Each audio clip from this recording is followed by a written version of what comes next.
Ciao, bonjour tout le monde. Ça gaz, est-ce que vous allez bien? Ça fait un bail, hein? Ciao, aujourd'hui, là c'est un vrai pas vers l'apprentissage de la langue coréenne. Aujourd'hui, on va apprendre le verbe être.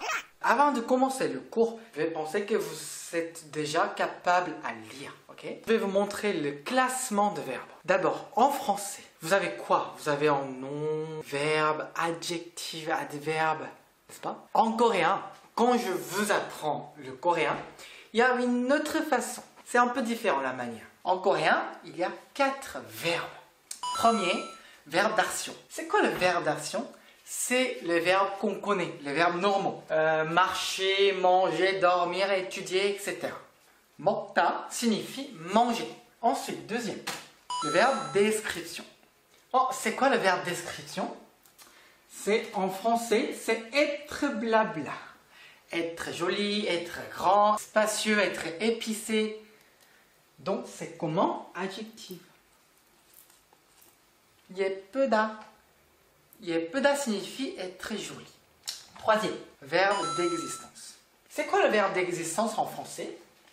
C'est il y a, soit, avoir. Il y a quel verbe en coréen? 있다, 없다.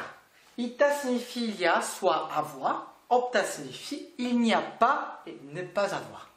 Ok? Il y a le dernier, le verbe d'identité. C'est quoi le verbe d'identité en français? C'est le verbe être. En coréen, il y en a quoi? Il y a ida et anida. Ida signifie être, anida signifie ne pas être. Donc aujourd'hui, on va apprendre le verbe d'identité. Mais d'abord, je vous pose la question. Pourquoi en coréen, on l'appelle les 4 verbes? Je voulais chercher le point commun entre les verbes parmi les mots que j'ai écrits. Est-ce que vous avez trouvé? Est-ce que vous avez trouvé? Tous les verbes se terminant ta. Ta, c'est en infinitif. Donc, comme ils ont la même forme, on les appelle les verbes.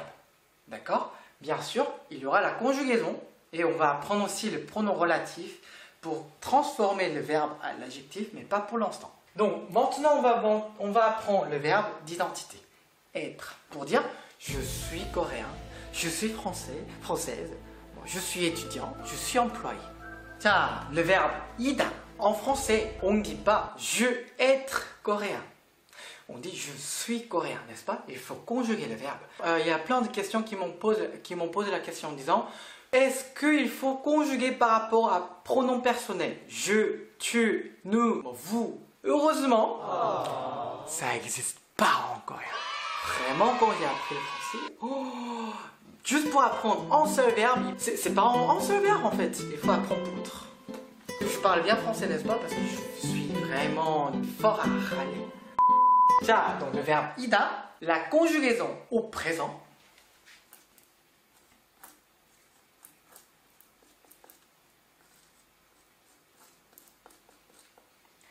이에요 et 예요. Il y en a 2. C'est divisé en 2. En ayant mis critère par rapport au nom qui se situe juste devant, si ce mot se termine en consonne, on met 예요. Si ce mot se termine en voyelle, on met 예요. Wow. D'accord, ok. On va voir les exemples. 자, j'ai écrit les 2 phrases. 저는 한국 사람이에요. 저는 한국 사람이에요. Deuxième, 저는 남자예요. 저는 남자예요. Ok, on va repérer le verbe être, conjugué au présent. Vous avez trouvé, en coréen, le verbe se situe à la fin de la phrase. Ok, le verbe se situe à la fin de la phrase. Ok. J'ai mis 이에요 et 예요. 저는, c'est je. Mais ça, on peut diviser en 2. Cette partie-là, cette partie-là.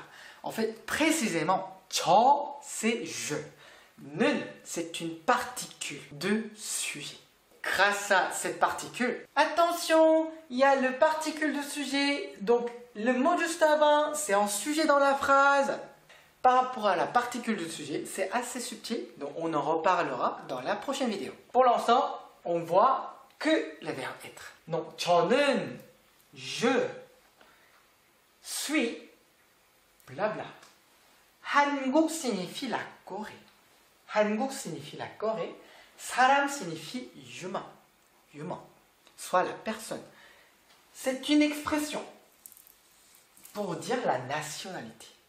Donc, c'est le nom du pays. En changeant le nom de pays, on peut parler de la nationalité. Imaginons, je suis italien. Donc, je mets le nom de pays. Italia, saram.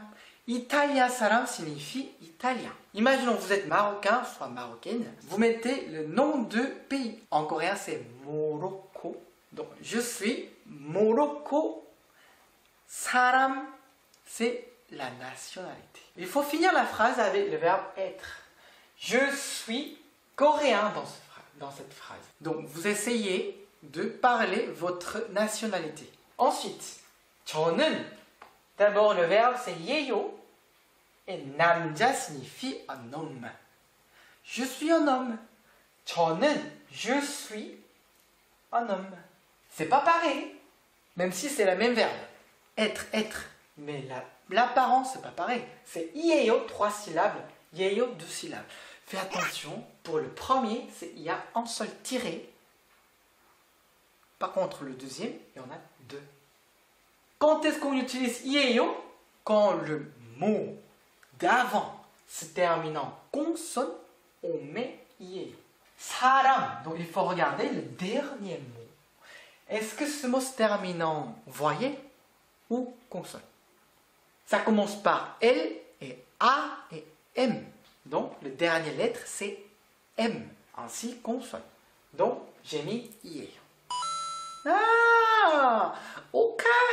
Deuxième. 남자, un homme. On regarde le dernier mot, dernière lettre. Ça commence par consonne, une consonne. Je, et la voyelle A. Donc, ça se termine en voyelle. C'est pour ça que j'ai mis 예요. Ah, ok. Donc maintenant, je vais vous donner un mot et vous essayez de dire cette phrase. Je vous donne le mot 학생. 학생. 학생 signifie étudiant. Ah, en coréen, il n'y a pas étudiant, étudiante. On ne différencie pas. C'est pareil. Il n'y a pas le genre. Bienvenue. Pour dire je suis étudiant. Je vous laisse réfléchir. 자, ça commence par je. 저는 이다. D'abord le verbe être. Non, le verbe se situe à la fin. Donc maintenant, c'est la position de 학생. Maintenant, il faut mettre le verbe. Pour mettre le verbe, il faut choisir un des deux en regardant le dernier mot, c'est-à-dire le mot juste avant. Dernière lettre, c'est 생. On est d'accord? Et 생, ça se termine en quoi? Consonne voyelle. Consonne, n'est-ce pas? Ça commence par S et la voyelle et la consonne 롱. 그러면 on met quoi? 예요, 예요, 예요. Si vous êtes arrivé à écrire, à penser ça, très bien, félicitations. Je vous donne un mot. Tiens, je vous donne ce mot-là. La prononciation 회사원. 회사원. Employé. Employé. Ceux qui travaillent dans une entreprise. Dites-moi, je suis employé. 저는 회사원. 저는 회사원. Et le verbe 예요, 예요. Tiens, je vous laisse regarder la dernière lettre. Dernière lettre. Ça commence par quoi? Le rond, la consonne, et puis la voyelle. Faites attention, c'est une voyelle complexe. Ça c'est wo. Wo. C'est composé de deux voyelles. Ou et o. Wo. Donc ça commence par la consonne, voyelle et consonne. Ça se termine en encore consonne. Donc on met 이에요. 저는 회사원이에요. Pour l'instant, on apprend pour dire je suis blabla. Je suis blabla. Ok.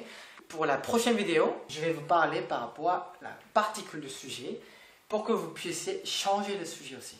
Mais faites attention, là, le mot que j'ai mis entre le sujet et le verbe, c'est en nom.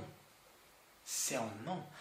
Vous pouvez penser, donc je suis blabla. Ah, donc je peux dire je suis belle, je suis jolie, je suis grand. Là, ça ne marche pas. Pourquoi? Parce que je suis grand, c'est être grand. C'est en verbe description. C'est comment? Adjectif. Dans ce cas-là, on apprend le verbe être. Que le verbe être pour dire l'identité. C'est pour ça, il faut toujours mettre le nom. Donc, vous pouvez chercher les mots sur le Google. Comme, imaginons, vous voulez dire je suis médecin. Donc, vous écrivez médecin. Ça va vous donner le mot 의사. Le mot médecin, 저는 의사. Et le verbe, ça se termine en quoi? La dernière lettre? Consonne? Non, voyelle. Ça commence par la consonne et la voyelle. Dernière lettre, c'est la voyelle. Donc, on met le deuxième. 저는 의사예요. Je vous laisse faire comme le devoir. Vous écrivez n'importe quelle phrase et vous pouvez laisser sur la commentaire ou je suis timide que les autres voient mes phrases. Vous pouvez m'envoyer par mail. Donc, je vais vous corriger. Bien sûr, je vais vous corriger. Voilà. Donc, aujourd'hui, on a appris le verbe être. Si vous avez des questions, n'hésitez pas à me poser les questions. Alors, on en reste là. J'enseigne le coréen jusqu'à ce que la plupart des Français sachent dire bonjour. 안녕하세요, coréen. 안녕!